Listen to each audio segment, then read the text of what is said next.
কালি social মিডিয়াত আপোনাক support কৰিছে আজিতো এইবিলাক সব গল মানুহে বুজি পালে যে জুবিনৰ সমাধিত গলে মদ খাবই এইটো যে তেওঁ জীৱনৰ লগত নিমিলে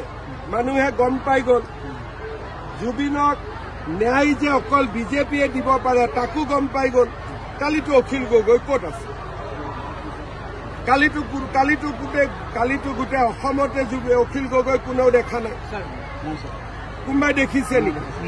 তেওঁ মুম্বাইত গৈ শাৰদ পাৱাৰক লগ কৰি আছে অখিল গগৈ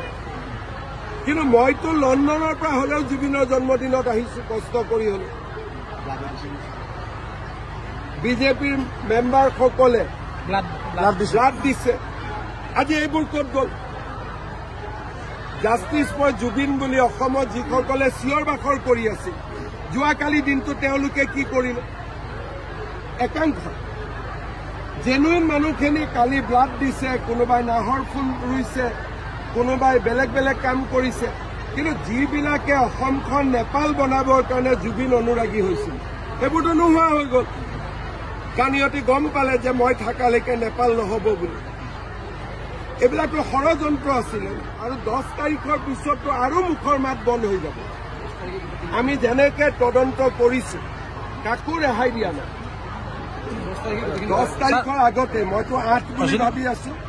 8 নহলেও 10